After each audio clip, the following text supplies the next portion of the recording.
going, everyone? This is OHX Corn Guy bringing a deck breakdown of Japan Air Aichi Tribal, putting all the Aichis in the Japan Air deck. Why do we do this? Because Japan Air is cool. So let me go through just the deck list real quick and you can see what's in it, and then I'll talk about some themes and synergies and ideas that are behind the deck.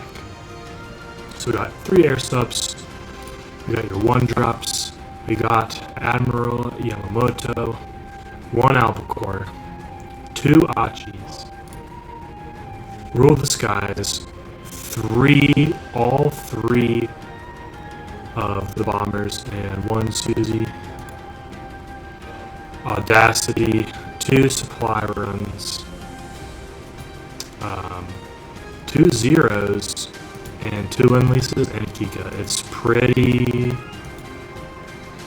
refined and narrowed down. So let me talk about some of the themes and ideas behind it. So we have a lot of 1 and 2 drops, and part of the synergy is the Sanyas, the 94s, the Nates, and the Aichis as 2 drops have a lot of board presence because you can get one drop from this, and this obviously when it's destroyed it comes back as a different bomber. So you can build up a board and buff it with Supply Run pretty easily if the opponent does not have a reliable way to trade or to AoE kill your board before you're able to buff it and really do some damage. So there is this idea of being able to go wide and buff your board. It also helps with Rule the Skies as well, if you can go wide enough to start buffing your units out of removal range.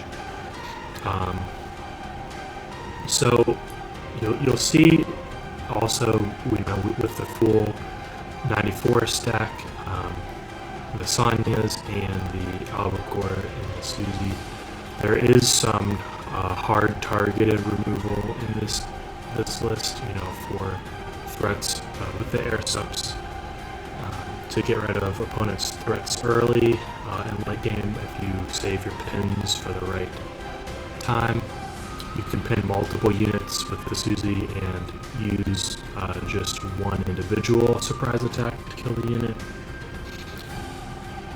But really one of the main ideas behind Japan Air, or Japan Brit Air, is really to abuse the AoE burn damage. Desperate Measures obviously hits the face for 2 and it can clear a board. And Empire Strikes. Empire Strikes, being able to clear the board and deal damage to face, is just such an insane effect. And this deck really looks to benefit from the residual burn damage that these orders, Desperate Measures, Empire Strikes, and Bombing Raid offer. So you're really looking to control the opponent's board, burn them down with maybe some early attacks, and then set up some late game bursts with Aichis or Ishida and Kika. But yeah, I really like the ability to deal damage to face and AoE, and this deck is trying to profit from that. With the normal Brit Japan Air, you do have both Empire Strikes, but you don't have a Desperate, don't have a Bombing Raid. And it just feels really nice to be able to have all of those options when you're playing against a frontline deck or a Jagro or any other aggro unit-based deck. So yeah, really enjoy that aspect of it as well. And who wouldn't love Japan's elites? You got the Dina, you got the Ki, you got the Shiden, you got the Gika.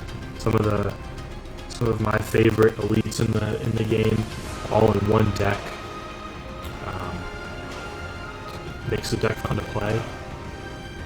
And you have all the Aichis. You have 3 just raw in the deck. You have 1 from Audacity, and then you have 2 more in the form of the A1 instead of the A2. So at first you might seem like it's kind of weak, but it does have smokescreen, and that really does help you. It helps you have opportunities to just lay the bomber down unthreatened, only to countermeasures and orders for the most part.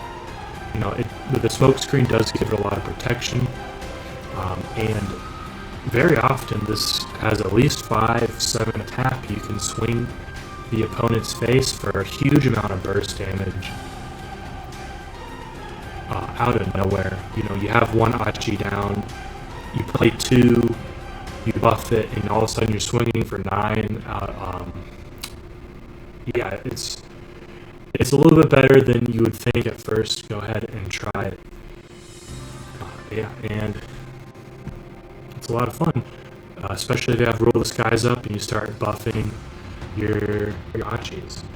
So because we have all of the Aichi synergy, I also do sometimes call Aichi Tribal to distinguish it from other Japan air decks. And I used to have just 3 Otsus, but pivoting to the Aichi synergy really has helped the deck, I believe. So yeah.